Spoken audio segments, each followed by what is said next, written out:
Nah, kalau belanja di pasar tradisional dengan membawa uang Rp10.000 sudah bisa membeli sayur hijau dan tempe, tapi bagaimana dengan makan di warteg? Sudah ada rekan jurnalis iNews Anissa Rizkia. Anissa, dengan uang Rp10.000 kamu bisa makan apa saja hari ini? Wah, Camar bercanda nih. 10.000 saya kira-kira bisa kenyang nggak ya? Saya akan buktikan karena di tengah mahalnya harga bahan pangan termasuk beras, cabai rawit merah, kemudian cabai keriting merah yang harganya makin pedas. Kali ini saya akan buktikan kira-kira 10.000 saya bisa makan di warteg dengan menu apa saja ya. Selamat siang Ibu Nojo. Hari ini saya mau makan dengan uang 10.000. Pilihannya menunya apa aja, Bu? Paling dapatnya sayur apa gorengan satu, Mbak. Kalau nggak bisa 2 macam sayur bisa. Kalau saya mau menu ayam bisa nggak sih? Nggak bisa, Mbak. Itu harganya 18. Ya udah, saya pilih ikan deh. Ikan 17. Waduh, kalau telur balado 12.000, Mbak. nggak bisa juga. Oke, kalau begitu tadi pilihannya bisa satu sayur sama orek tempe bisa? Bisa, ya. Boleh deh kalau gitu saya pilih orek tempe dan juga satu sayur. Camar dan juga pemirsa, ternyata dengan uang 10.000 ini saya hanya bisa mendapatkan satu lauk yaitu orek tempe dan juga satu macam sayur. Nah, sekarang saya akan coba nikmati kira-kira nih ya dengan menu 10.000 apakah kenyang Camar dan juga pemirsa. Ini dia menunya yaitu satu paket nasi beserta lauk dan juga satu macam sayur. Dan saya mendapatkan minum air putih gratis kalau makan di warteg. Saya pun langsung akan mencicipinya Camar, dan masyarakat pun juga berharap kepada pemerintah agar segera menstabilkan harga pangan supaya harga di warteg pun bisa bersahabat ya Camar. Kalau begitu saya langsung nikmati makan siangnya. Saya kembalikan kepada Anda di studio. Baik, terima kasih Anissa, selamat makan siang. Pemirsa, lahir sebagai warisan budaya, batik hadir sebagai identitas bangsa yang mendunia. Berbagai cara unik dilakukan masyarakat dalam memperingati Hari Batik Nasional dengan harapan batik tetap lestari dan tidak punah tergerus zaman. Meski baru sebentar duduk di kursi Menke, sosok Purbaya Yudi Sadewa langsung menarik perhatian publik. Bukan hanya karena kebijakannya, tetapi gaya penampilannya yang konsisten mengenakan baju batik saat bekerja. Ya, Outfit of the Day OOTD Purbaya kenakan batik berbagai motif dan warna menuai komentar positif netizen. Apa sering banget nih pakai batik? Ada motif tertentu nggak sih Pak? Kenapa suka pakai batik? Pakai jas kalau salah kode bisa diusir loh. Kalau batik nggak bisa diusir, kenapa? Ini nasional, selama di Indonesia aman, itu aja. Kenapa Pak polanya tertentu? Ya ini yang bagus, saya pikir bagus, ini warnanya biru nggak luntur-luntur lagi. Ya, batik. Gak sekedar warisan budaya, tetapi identitas bangsa Indonesia. 2 Oktober menjadi Hari Batik Nasional sejak batik diakui UNESCO sebagai warisan budaya tak benda tahun 2009. Berbagai hal unik dilakukan masyarakat dalam memperingati Hari Batik. Seperti di Cilacap, Jawa Tengah, ratusan pelajar SMP Muhammadiyah 1 mengenakan batik, antusias melukis beragam motif batik di atas kertas gambar. Berikan motif yang bervariasi, jadi saya bisa belajar membuat batik.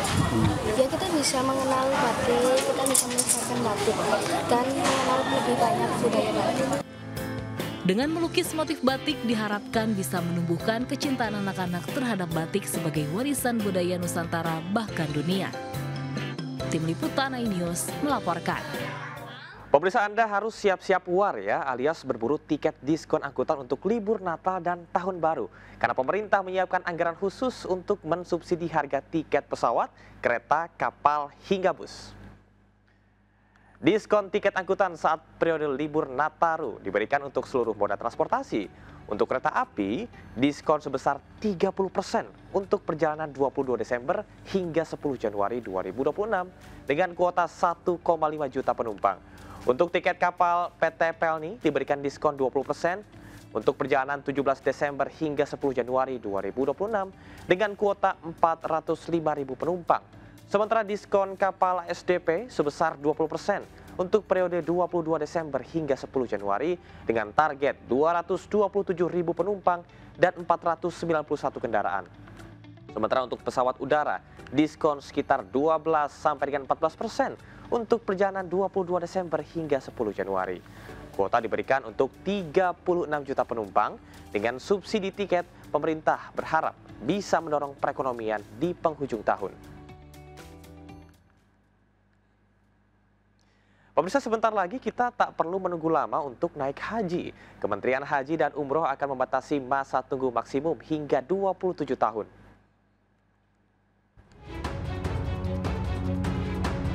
Rencananya Kementerian Haji dan Umroh akan menyeragamkan batas tunggu maksimum naik haji di seluruh Indonesia. Bila sebelumnya masing-masing daerah memiliki batas tunggu berbeda-beda, bahkan ada yang mencapai 40 tahun, kini masa tunggu maksimal hanya sampai 27 tahun. Nah, selama ini perhitungannya ditabrak sehingga semua daerah itu bisa beda-beda. Nanti kalau kita pakai perhitungan sesuai dengan undang-undang, misalnya sesuai dengan daftar tunggu, maka semua daerah di Indonesia itu daftar tunggunya sekitar 26-27 tahun. Sebelumnya dalam Undang-Undang Penyelenggaraan Haji dan Umroh disebutkan kuota haji ditentukan berdasarkan 2 faktor utama, yakni jumlah penduduk muslim per provinsi dan jumlah daftar tunggu. Indonesia sendiri memiliki kuota 221.000 orang. Tim Liputan iNews melaporkan. Kabar terbaru datang dari IKN. Kali ini kebakaran melanda hunian pekerja konstruksi 1 Ibu Kota Nusantara pada Rabu sore sekitar pukul 17.30 waktu Indonesia Tengah. Api nampak membakar bangunan HPK 1 di sebagian lantai 2, 3, dan 4. Guna memadamkan api, 7 mobil pemadam kebakaran dan 8 tangki water supply dikerahkan. Sekitar pukul 19.00 waktu Indonesia Tengah, seluruh kebakaran sudah berhasil diatasi oleh petugas. Tidak ada korban jiwa dalam peristiwa tersebut. Sementara itu, seluruh pekerja terdampak telah didata dan dipindahkan ke hunian tower lain. Guna mengetahui penyebab kebakaran, aparat tengah melakukan investigasi. Kebakaran juga melanda kilang minyak milik PT Pertamina di Kota Dumai, Riau. Kebakaran terjadi setelah terdengar ledakan yang dahsyat. Api dengan cepat melalap kilang minyak milik PT Pertamina di Kelurahan Tanjung Palas, Kecamatan Dumai Timur, Kota Dumai, Riau. Ganasnya api membuat kobaran terlihat dari kejauhan. Sejumlah ambulans tampak masuk menuju lokasi kebakaran. Sementara warga pun ramai mendatangi lokasi. Warga yang sebelumnya terjadi kebakaran sempat mendengar ledakan dahsyat dari kilang minyak tersebut. Sementara Humas PT Kilang Pertamina Internasional menyatakan jika kebakaran terjadi di lokasi H212 dan saat ini pihak perusahaan masih berusaha mengendalikan kobaran api. Sekitar 34 juta warga Indonesia menikah secara siri. Meski sah menurut agama, tapi pernikahan siri tidak memberikan perlindungan bagi perempuan dan anak. Ratusan kasus kekerasan, bahkan kematian muncul akibat pernikahan siri.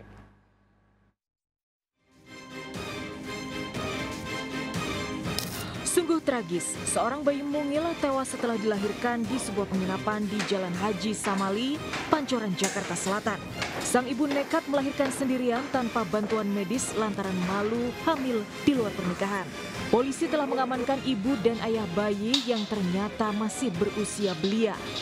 Kisah tragis dari pernikahan siri juga terjadi di Jakarta Barat. Sesosok bayi perempuan mungil dibuang begitu saja di halaman rumah Yayasan Yatim Piatu, Kemanggisan Raya, Palmerah. Setelah ditemukan warga, bayi malang ini sempat dibawa ke rumah sakit, namun meninggal keesokan harinya. Meski sempat kabur sepekan, pelaku pembuang bayi tertangkap, yaitu pasangan suami istri berusia 26 tahun dan 19 tahun yang menikah siri. Keduanya mengaku malu punya anak lantaran hubungan keduanya tidak direstui orang tua. Pernikahan siri kerap berujung tragedi. Meski sah menurut agama, namun pasutri menikah siri tidak memiliki perlindungan hukum. Perempuan dan anak kerap menjadi pihak paling rentan menjadi korban kekerasan bahkan kematian. Data Kementerian Agama, jumlah pernikahan tercatat tahun ini mencapai 1,5 juta, namun yang tidak tercatat diperkirakan berpuluh kali lipat. Dirjen Bimas Islam Kementerian Agama Abu Rohmat menyatakan ada 34,5 juta warga Indonesia menikah secara siri dan tidak terlindungi secara hukum. Kementerian Agama mendorong agar pernikahan tercatat sehingga pasutri dan keturunannya mendapat perlindungan hukum. Fakta tingginya jumlah pernikahan siri berkebalikan dengan makin turunnya angka pernikahan dalam 10 tahun terakhir. Pada 2014, pernikahan tercatat sebanyak 2,1 juta dan turun signifikan pada 2024 hanya 1,4 juta. Angka ini menjadi terendah dalam 1 dekade terakhir. Fakta ini memunculkan pertanyaan, benarkah anak muda sebenarnya ingin menikah tapi takut dengan tanggung jawab yang melekat dalam pernikahan? Tim Liputan iNews melaporkan.